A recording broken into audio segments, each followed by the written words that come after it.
So welcome to exam fees. Today we are going to see question number 5, 6 and 7 of exercise 3.1.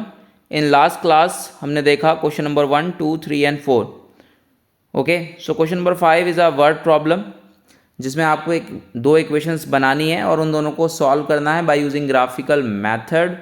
ठीक है ना, क्योंकि यहाँ question में बोला नहीं है कि आपको ग्राफिकल मेथड सॉल्व करना है, सब्स्टिट्यूशन से सॉल्व करना है या एलिमिनेशन से सॉल्व करना है. ठीक है ना, चूंकि अभी हमने सिर्फ एक ही मेथड सीखा है 3.1 में, ग्राफिकल मेथड, तो आप इसको ग्राफ से ही सॉल्व कर लें.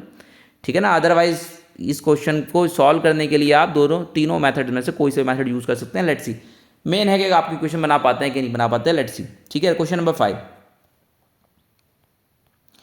सो इंपॉर्टेंट क्वेश्चन है, मार्क कर लीजिए. जितने भी वर्ड प्रॉब्लम्स हैं आपकी एनसीईआरटी में सारे इंपॉर्टेंट है. क्वेश्चन नंबर 5 में क्या बोल रहा है देखिए ध्यान से. बोल रहा है half the perimeter for rectangular garden whose length is 4 metre more than its width is 36 metre. Find the dimensions of the garden. तो आपको एक रेक्टेंगुलर गार्डन दिया हुआ है और उसकी डायमेंशंस आपको निकालनी है और कंडीशन ये दी हुई है कि हाफ द पेरीमीटर. गिवन क्या है? हाफ द पेरीमीटर, यानी कि पेरीमीटर का आधा जो है वो आपको दिया हुआ है जो कि है 36 मीटर. और साथ में एक और कंडीशन दी हुई है, ये दी हुई है कि लेंथ जो है वो विड्थ से 4 मीटर ज़्यादा है और आपको डायमेंशंस निकालनी है. तो हमेशा वर्ड प्रॉब्लम में आपको दो वेरिएबल एज्यूम करने पड़ेंगे, x and Y.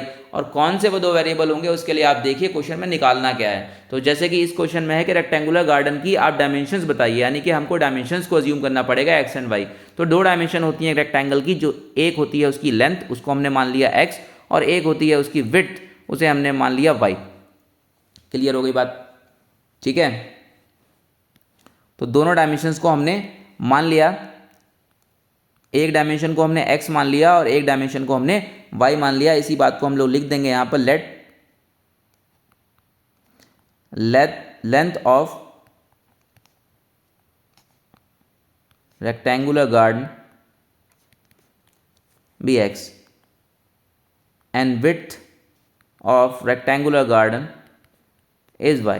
Okay, now according to question क्या कह रहा है कि ये जो रेक्टेंगुलर गार्डन है इसका पेरीमीटर का आधा, इसके पेरीमीटर का आधा, ठीक है, हाफ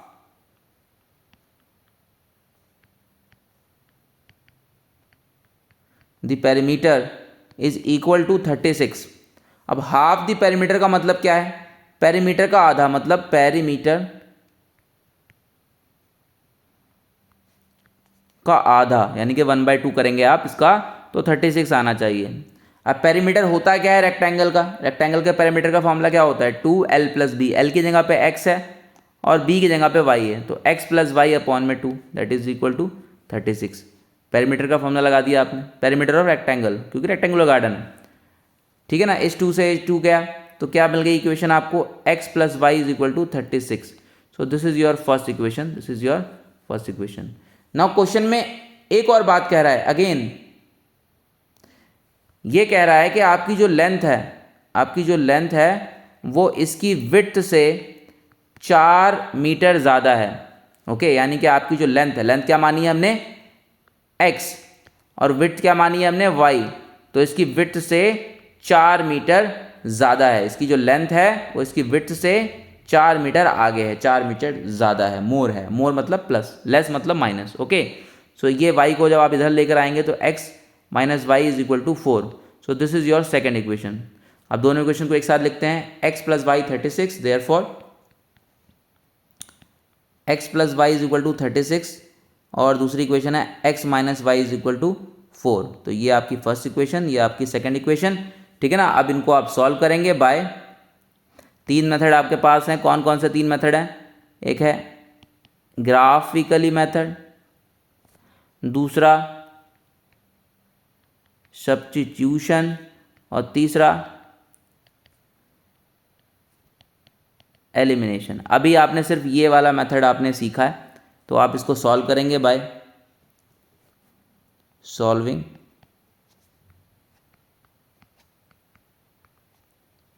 ग्राफिकली.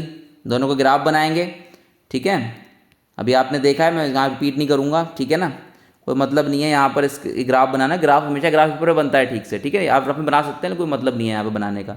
ठीक है, आपने सीखा है, मैंने पिछली क्लास में आपको सिखाया है कि ग्राफ मेथड से किस तरीके से सॉल्व करते हैं. वहाँ से आप इसके ग्राफ प्लॉट करेंगे. ठीक है, कैसे करेंगे? 2 सोल्यूशन निकालेंगे, जाहिर सी बात है, बॉक्सेस बनाकर, और फिर इसको दोनों को प्लॉट करेंगे यहाँ पर। तो ये कैसा नेचर आएगा इसका, इंटरसेक्टिंग आएगा। ये इस तरीके से कहीं पर कट कर रहा होगा, ठीक है, और यहाँ कहीं पर आपको जहाँ इंटरसेक्टिंग करेगा उसके कोऑर्डिनेट आप निकाल लेंगे, वहाँ से आपको एक्स और वाई की वैल्यू मिल जाएगी। क्लियर है भाई। तो यहाँ पर जो आपकी जो एक्स की वैल्यू आएगी वो कितनी आएगी, देख लीजिए कैसे आएगी। एक्स की वैल्यू आएगी 20, कैंसिल हो गया, ऐड कर दिया 40, 40 2x एंड 20, ठीक है। एक्स इज 20 मीटर, ठीक है। सो एक्स अगर 20 आ गया तो वाई कितना हो जाएगा, इसी दोनों इक्वेशन में से किसी में भी एक्स पुट कीजिए, यहाँ एक्स पुट कर देंगे 20, तो वाई कितना आ जाएगा 16, वाई 16 मीटर। देखिए ये ग्राफ जो मेथड है ना, ये जब तक बोला ना जाए तब तक आपको इस मेथड का यूज़ नहीं करना है। अभी आप देखेंगे कि ये 20 और 16 कैसे निकल गया बिना ग्राफ बनाए, क्योंकि ये मेथड बहुत आसान है, सब्स्टिट्यूशन भी और एलिमिनेशन भी, खासकर एलिमिनेशन। जब आप ये सब कुछ सीख जाएंगे तो हमेशा एलिमिनेशन यूज़ करेंगे, ठीक है ना। एलिमिनेशन बहुत आसान है। अब देख लीजिए यहाँ पर ही देख लीजिए मैं इनको किस तरीके से सॉल्व करता हूँ। देखिए एक्स प्लस वाई है ना, यहाँ पर मैंने क्या किया, x plus y is equal to 36। Next class में वी विल सी ना all these methods, okay. X minus y is equal to 4, ठीक है। दोनों को हमने कर दिया यहाँ पर ऐड। जैसे ही दोनों को ऐड करेंगे तो ये क्या हो जाएगा, कैंसिल आउट हो जाएगा, ठीक है। तो ये प्लस ये दोनों को अगर हम ऐड कर दें, दोनों को अगर हम दोनों इक्वेशंस को ऐड कर दें तो वाई ये तो खत्म, कैंसिल, और ये एक्स और एक्स कितना हो जाएगा 2x हो जाएगा, ठीक है ना। और 36 एंड 4 कितना हो गया 40, तो यहाँ से x कितना आ गया 20, देखिए, ठीक है ना। और x 20 आ गया तो y किसी भी इक्वेशन से निकाल दीजिए, चाहे यहाँ डाल दीजिए चाहे यहाँ डाल दीजिए, you will get the y, ठीक है ना। तो यहाँ से फिर ये निकल जाएगा, ठीक है। तो ये अभी हम सीखेंगे सब चीज़ें, अभी इतना स्ट्रेस ना लें इस चीज़ की, ये अभी हम सीखेंगे। तो ग्राफ तो बनाना आता ही है ना आपको, ग्राफ पेपर मान लीजिए यही क्वेश्चन आ गया और बोलेगा भाई ग्राफिकली सॉल्व कीजिए इस इक्वेशन को, इन दोनों इक्वेशंस को, तो फिर आपको ग्राफ तो बनाना ही पड़ेगा। तो ग्राफ बना के आपको सॉल्व करेंगे। लास्ट क्लास में हमने देखा है ग्राफ कैसे बनाते हैं, ठीक है, और उसको देखकर एक बार आप उसका ग्राफ प्लॉट करेंगे, और यहाँ से जो ये इंटरसेक्टिंग ग्राफ आएगा और ये एक पॉइंट पे कट करेगा, वहीं से आप उसके कोऑर्डिनेट आइडेंटिफाई कर लेंगे ग्राफ पेपर के ऊपर, और वहाँ से आपको एक्स और वाई की वैल्यू मिल जाएंगी। क्लियर है बात, ठीक है। क्वेश्चन नंबर 6 आइए, ठीक है। क्वेश्चन नंबर 6 देखिए क्या है, समझ गया ना इस क्वेश्चन को, ठीक है, सिंपल क्वेश्चन है। क्वेश्चन नंबर 6 क्वेश्चन पढ़िए।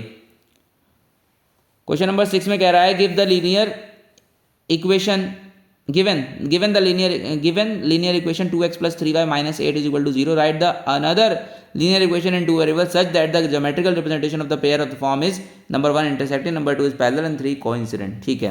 एक इक्वेशन गिवन है,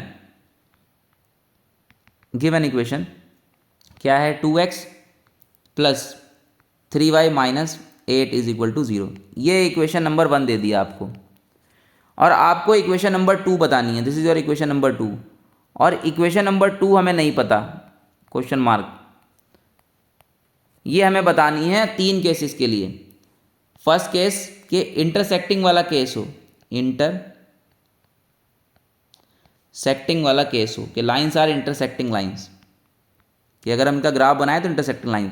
तो मुझे बताइए इंटरसेक्टिंग लाइंस के लिए कंडीशन क्या होती है, a1/a2 should not be equal to b1/b2, ये होना चाहिए, है ना। अब गिवन जो इक्वेशन नंबर 1 है वो हमें क्या दी हुई है, फिर से लिख देते हैं यहाँ पर 2x plus 3y minus 8 is equal to 0, यही दी हुई है, ठीक है। यहाँ से a1 की वैल्यू क्या है, a1 इज 2, b1 इज 3, ठीक है ना, c1 इज माइनस 8। तो मुझे अब अपने मन से एक इक्वेशन लिखनी है, इक्वेशन नंबर 2, ठीक है, और वो इस तरह से हो कि उसका a2 कुछ भी हो सकता है। लेट से मैंने ले लिया 3x, ठीक है, प्लस यहाँ ले लिया मैंने 5y, और यहाँ ले लिया लेट से मैं माइनस 7 इज इक्वल टू 0। तो अब इन दो यहाँ से मैं अगर देखूँ तो a2 मेरा क्या है, ये जो मैंने माना है, ठीक है ना, ये मेरा अजम्पशन है, ये मैंने एज्यूम करी है, ठीक। अब देखते हैं कि सही आती है कि नहीं आती। a2 क्या है 3, और b2 क्या है 5, और c2 क्या है माइनस 7। अब मैं कंपेयर करता हूँ a1 और a2 को, क्या ये इक्वल है, सिंस a1/a2 कितना आ रहा है, देखिए 2/3, और b1/b2 कितना आ रहा है 3/5, बिल्कुल भी सेम नहीं है, ठीक है ना। Since a1/a2 is not equal to b1/b2, ठीक है ना, देयरफॉर लाइन्स आर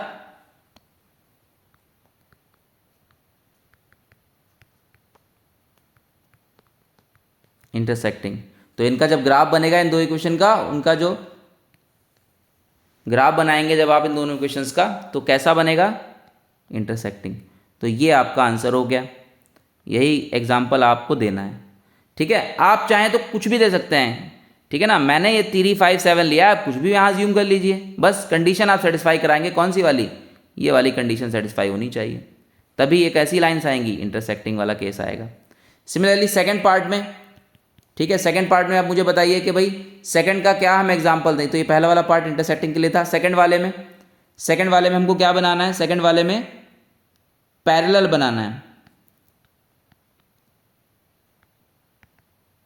तो फॉर पैरेलल लाइंस कंडीशन क्या होती है? कंडीशन क्या सेटिस्फाई होनी चाहिए? a1/a2 is equal to b1/b2 हो जाए, और ये भी किसके बराबर हो जाए?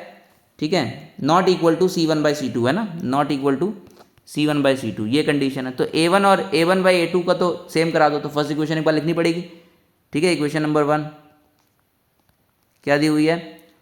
2x + 3 सेम ही लेनी है, 2x + 3y - 8 is equal to 0। अब दिमाग लगाइए और ऐसा कुछ सोचिए इक्वेशन 2 कि ये कंडीशन सेटिस्फाई हो जाए। ठीक है ना, इस तरीके से आपको लेनी है कि इन दोनों को यूज़ करके ये कंडीशन सेटिस्फाई हो जाए।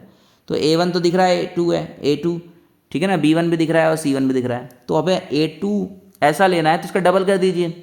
यहाँ पर 4x कर दिया, अब इधर डबल करा है तो इधर भी डबल कर दीजिए। ठीक है, 6y हो गया, और इसको इक्वल नहीं कराना है तो इसको कुछ भी लिख दीजिए रैंडमली, 7 ही लिख दीजिए। चलिए, तो मैंने डबल इसलिए कराया ताकि ये इनका रेशियो सेम आ जाए। अब देखिए रेशियो सेम आ गया। यहाँ पर a1 की वैल्यू क्या है? a1 is 2, b1 is 3, ठीक है, c1 is -8, और a2 क्या है? a2 is 4, b2 क्या है? b2 is 6, और c2 क्या है? -7। अब मैं अगर इनको डिवाइड करूँ तो a1/a2 कितना आ गया? 2/4 दैट इज़ 1/2, b1/b2 कितना आ गया? 3/6 दैट इज़ अगेन 1/2, और c1/c2 कितना आ गया? -8/7 दैट इज़ 8/7। तो ये तो इक्वल नहीं आया, तो ये दोनों क्या हो गए? इक्वल आ गए। इसका मतलब कंडीशन सेटिस्फाई। तो क्या लिखेंगे हम? a1/a2 is equal to b1/b2 but not equal to c1/c2। ठीक है ना, देयरफॉर लाइन्स आर पैरेलल। ठीक है, तो ये आपका आंसर हो गया। सेकंड जो आपने एग्जांपल लिया है ये लिया है ना, अपने मन से जो एग्जांपल देना है आपने, ये हो गया आपका answer. This is your answer. ठीक है, अब मैंने ये लिया है, मैंने डबल ले लिया, कोई अगर 4 गुना लेगा, 5 गुना लेगा, ठीक है ना, तो उसका आंसर भी सेम ही आएगा, है ना, आंसर उसका भी सही माना जाएगा। तो इस आंसर के हर बच्चे का एक अलग जवाब हो सकता है, जब अलग एग्जाम्पल हो सकता है, कोई ऐसा नहीं है। ठीक है ना, कि आपका सही है कि सामने जो दूसरा बच्चा है उसका गलत है, ऐसा नहीं है। इसके बहुत सारे आंसर हो सकते हैं। थर्ड इक्वेशन आपको देना है, ऐसा एग्जाम्पल देना है, सेकंड इक्वेशन बनानी है, ठीक है, कि लाइंस कैसी आ जाएं? कोइंसिडेंट। अब कोइंसिडेंट के लिए क्या केस है? कोइंसिडेंट लाइंस के लिए कि a1/a2 बराबर आ जाए b1/b2 के बराबर आ जाए c1/c2 के, ये कंडीशन सेटिस्फाई होनी चाहिए। तो फर्स्ट इक्वेशन फिर से लिखते हैं। इक्वेशन नंबर 1 क्या दी हुई है? 2x + 3y - 8 is equal to 0। अब हमें तीनों इक्वल कराने, तीनों रेशियो इक्वल कराने। तो ऐसा एग्जाम्पल सोचिए, डबल कर दीजिए सबको, 4x + 6y - 16। ठीक है, हो गया ये एग्जाम्पल। चाहे तो आप चेक कर लीजिए कि a1 क्या है? 2, a2 क्या है? 4, b1 क्या है? 3, b2 क्या है? 6, c1 क्या है? -8, और c2 क्या है? -16। रेशियो निकालिए, देखिए, a1/a2 is equal to 2/4 that is 1/2, b1/b2 is equal to 3/6 that is again 1/2, c1/c2 is equal to -8/-16 again 1/2, minus से माइनस गया। ठीक है ना, since a1/a2 is equal to b1/b2 is equal to c1/c2, condition satisfied, therefore lines are coincident. ठीक है ना, coincident और consistent में कंफ्यूज मत होइए। कंसिस्टेंट मैंने लास्ट क्लास में कल बताया था। कंसिस्टेंट का मतलब है सोल्यूशन मिल गया तो कंसिस्टेंट, सोल्यूशन नहीं मिला तो इनकंसिस्टेंट। सोल्यूशन कब नहीं मिलेगा? जब पैरेलल होंगी। तो पैरेलल वाले केस में इनकंसिस्टेंट, बाकी दोनों केसेस में कंसिस्टेंट। कोइंसिडेंट का मतलब ऐसा होता है कि लाइन एक के ऊपर एक चढ़ी हुई है। यूनिक सोल्यूशन कब मिलता है? जब इंटरसेक्टिंग लाइन एक पॉइंट पे कट कर रही है। मैनी सोल्यूशन कब मिलते हैं? जब लाइंस, ठीक है, कोइंसिडेंट होती हैं। और नो सोल्यूशन कब मिलता है? जब हमारी लाइंस पैरेलल होती हैं। सब हमने लास्ट क्लास में बात करी है। ठीक है ना, भूलिएगा मत भाई। ठीक है, पता चला आगे बढ़ते जा रहे हैं, पीछे का भूलते जा रहे हैं। यही मेन चीज़ कहानी थी। आगे की जो एक्सरसाइज है बहुत ईजी है, 3.2 3.3 मजेदार, ठीक है ना। उसमें तो बस आपको सीखना है कि भाई सब्स्टिट्यूशन कैसे लगाना है और एलिमिनेशन कैसे लगाना है, बहुत ईजी है, ठीक है। ईजी तो ये भी है बहुत ज़्यादा। ग्राफ भैया ना, ग्राफ आ जाता है तो फिर आपको ग्राफ पेपर चाहिए, पेंसिल चाहिए, स्केल चाहिए, टाइम टेकिंग है, ठीक है ना। तो उससे उस जितने में आप एक ग्राफ प्लॉट करके बनाएंगे ना, उतने में 4 सवाल सॉल्व कर लेंगे by using elimination and substitution. हालांकि क्वेश्चन में वो जो वर्ड प्रॉब्लम्स होती है उसमें तो खासकर नहीं बोलेगा कि आप कौन सा मेथड यूज़ करें, तो वहाँ तो आप एलिमिनेशन ही यूज़ कीजिएगा। लेकिन कई बार क्वेश्चन में बोल देगा कि भाई इसको ग्राफ से ही हमें चाह रहे हैं, ग्राफ पेपर बनाइए, तो फिर तो आपको करना पड़ेगा। इसलिए आप ये नहीं कह सकते कि मैं छोड़ दूँ ग्राफ, नहीं करता हूँ ग्राफ, तो सीखना तो पड़ेगा आपको। प्रैक्टिस कर लीजिए, बस एक बार प्रैक्टिस कर लीजिए तो कभी भूलेंगे नहीं, तो एक ही बार प्रैक्टिस कर लीजिए सारे क्वेश्चन ग्राफ पेपर पर। लेकिन कीजिएगा ग्राफ पेपर पर, ऐसा ना हो कि कॉपी पे आप प्रैक्टिस कर रहे हैं ग्राफ बना बना के, तो कोई मतलब नहीं है उसका, ठीक है ना। क्योंकि कॉपी पे बनाने का नंबर नहीं मिलेगा वहाँ पे आपको, तो फिर वहाँ ग्राफ पेपर मिलेगा, उस पर बनाना पड़ेगा, ठीक है। और प्रैक्टिस करना चाहते हैं आप, रफली कर लीजिए, और कोई इतनी बड़ी चीज़ नहीं है 9th क्लास में ग्राफ बनाए हैं आपने, ठीक है ना। ऐसा नहीं है ग्राफ पेपर नहीं मिलेगा तो आप कॉपी पे नहीं बना सकते, कॉपी पे बना सकते हैं। लेकिन ऐसा होता है बोर्ड्स में, आपको एक ग्राफ पेपर दिया जाता है, ठीक है ना, अगर ऐसा ग्राफ वाला कोई क्वेश्चन आता है, ठीक है। और ग्राफ वाला क्वेश्चन आ गया और मान लीजिए ग्राफ पेपर नहीं अवेलेबल हुआ आपकी क्लास में, ठीक है, तो क्या करेंगे। और कंपलसरी क्वेश्चन है, करना ही करना है वो, तो क्या छोड़ के चले आएंगे, अरे नहीं भाई। तो फिर आप जब नहीं हो रहा है अरेंज, तो ठीक है कॉपी पे बनाइए। तो प्रैक्टिस तो दोनों की होनी चाहिए, ग्राफ पर भी और आपकी कॉपी के ऊपर भी ग्राफ बनाना। तो थोड़ा सा प्रैक्टिस कर लीजिए ग्राफ बनाना, ज़्यादा समय नहीं लगेगा, 2 घंटे 1-2 घंटे के अंदर बैठिए, सारे क्वेश्चन जो भी ग्राफ वाले हैं वो लगाइए। ज़्यादा कहाँ है, 1-2 क्वेश्चन है, ठीक है ना। शुरू में वर्ड प्रॉब्लम 2 थे, उसमें ग्राफ बनाना था, ठीक है ना। और एक ये वर्ड प्रॉब्लम क्वेश्चन नंबर जो भी हमने किया, क्वेश्चन नंबर 5, इसमें ग्राफ बनाना था। बाकी सब तो वही है कि बिना ग्राफ बनाए बताइए A1 A2 के रेशियो और B1/B2 और C1/C2 कंपेयर करके कि यूनिक सोल्यूशन है कि मैनी सोल्यूशन है कि नो सोल्यूशन है ना, इंटरसेक्टिंग है, पैरेलल है, ठीक है ना, या कोइंसिडेंट है, कंसिस्टेंट है, इनकंसिस्टेंट है, यही पूछ रहा है, ठीक है ना। लेकिन ये सारे सवाल 1-1 मार्क में आएंगे, ठीक है। और इनसे रिलेटेड जो भी सवाल आए हैं 2 मार्क में भी, तो वो वी विल सी जब प्रीवियस ईयर क्वेश्चन हम लोग करेंगे तो, ठीक है ना। चलिए लास्ट क्वेश्चन बचा है, फटाफट कीजिए उसको। Question number 7, question number 7, question number 7 पढ़िए।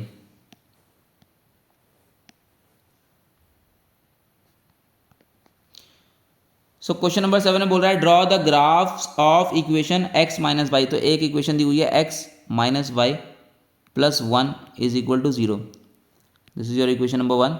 और एक इक्वेशन दी हुई है 3x plus 2y minus 12 is equal to 0, this is your second equation.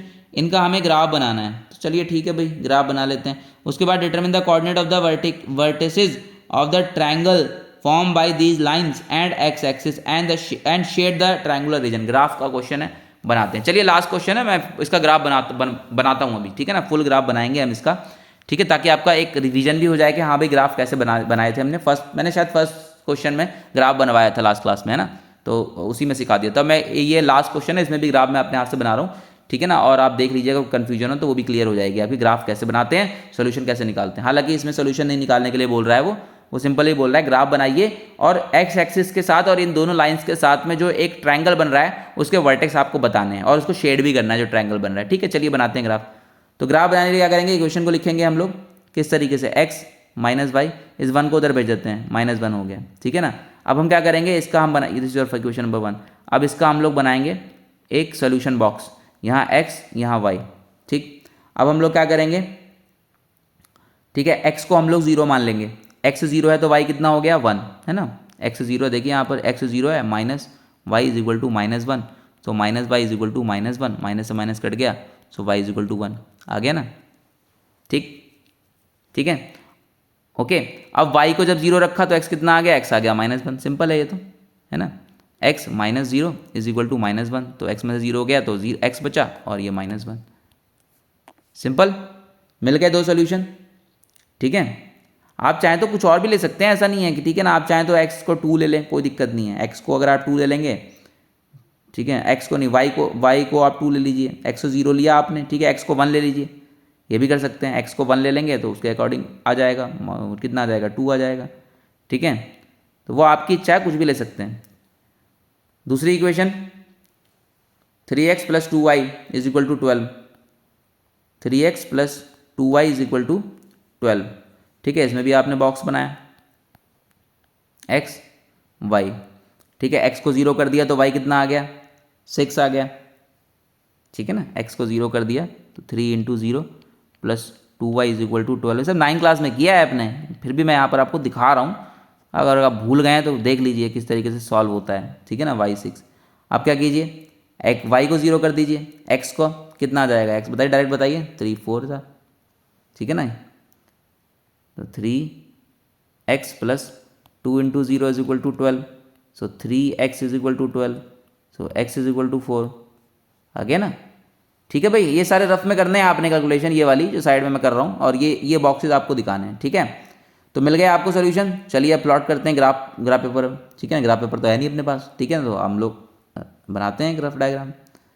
तो 2 एक्सिस बना लीजिए भाई, दोनों एक्सिस बना लिया आपने। ठीक है, यहाँ पर ये हो गया x एक्सिस, ये हो गया y एक्सिस। ठीक है, ये हो गया ओरिजिन। 1 2 3 4 5 6 7, ज़्यादा जाना ही नहीं है, इतने पॉइंट ही नहीं है आगे के हमारे पास। 2 3 4 5 बहुत है, इतने में हो जाएगा। 1 2 3 4। ठीक है, कौन कौन से पॉइंट बनाने हैं। पहला पॉइंट है आपका 0,1 है ना, 0,1 कहाँ पर होगा 0,1, यहाँ लिख देते हैं 1 2 3 4 5 6 1 2 3 4 5 -1 -2 -3। ठीक है, -1 -2 -3। ठीक है, -4 एंड सो ऑन। सो पहला पॉइंट क्या है, x0 y1, x0 y1, ये रहा पॉइंट। ठीक है, दूसरा पॉइंट क्या है, ये लिख देते हैं यहाँ पर x0 y1। दूसरा पॉइंट क्या है, -1, -0, -1, 0, ये रहा दूसरा पॉइंट। ठीक है, ये पॉइंट क्या है, -1, 0, दोनों को जोड़ देते हैं। ठीक है, जोड़ दिया। सो this is your equation number 1 का ग्राफ। नाउ सेकंड ग्राफ बनाते हैं 0,6, x0 y6, 6 भी है भाई, बना लो। ठीक है, दिस इज योर 6। तो x0 y6 यहाँ रहेगा पॉइंट ये, तो ये पॉइंट क्या हो गया, ये हो गया x0 y6। दूसरा पॉइंट क्या है, 4,0, 4,0 कहाँ पर होगा, ये रहा 4,0। ठीक है, अब इसको जोड़ देते हैं।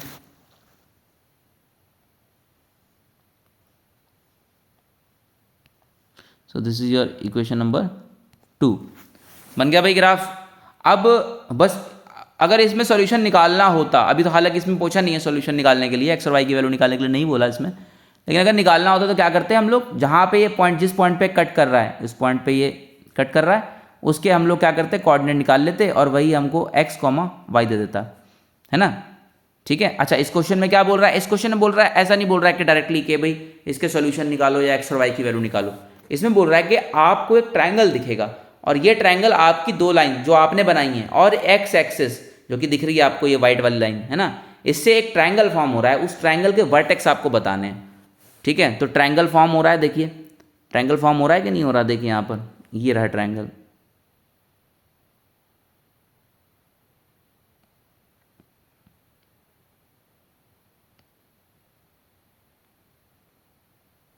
हो रहा है, ठीक है।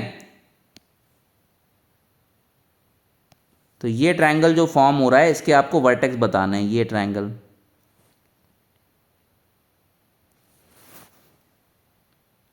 एक ट्रायंगल है, कितने वर्टेक्स होते हैं भाई, कितने, 4 या 5? अरे ट्रायंगल के 3 वर्टेक्स होते हैं, और तीनों वर्टेक्स का मतलब होता है कॉर्नर्स।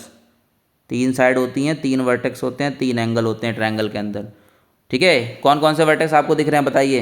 पहला वर्टेक्स ए, एक ये वर्टेक्स है बी, और एक ये वर्टेक्स है सी। देख रहे हो सोल्यूशन लेने का जो तरीका था 0 वाला, वो आज काम आ गया, कुछ करना ही नहीं पड़ा। 2 वर्टेक्स तो ऐसे ही मिल गए, एक ये रहा वर्टेक्स तो बी, ठीक है ना, ट्रायंगल के वर्टेक्स हैं तो बी के कोऑर्डिनेट क्या मिल गए, -1, 0, एक वर्टेक्स तो यही हो गया।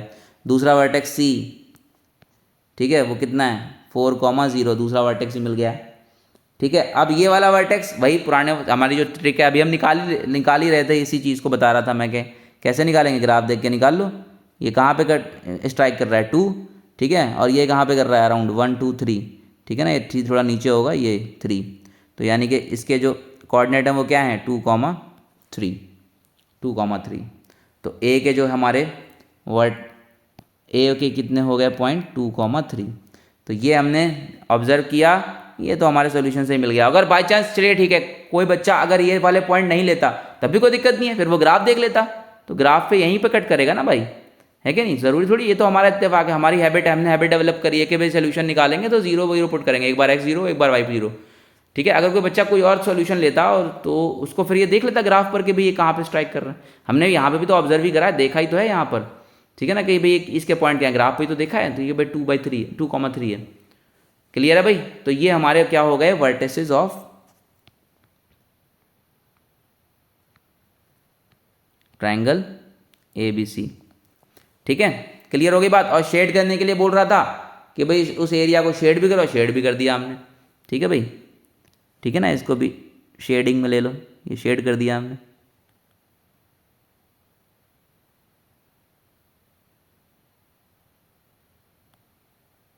ठीक। क्लियर है? बहुत अच्छा सवाल है, इंपॉर्टेंट मार्क कर लो, ठीक है ना, आने के भी चांसेस हैं, इंपॉर्टेंट मार्क कर लो।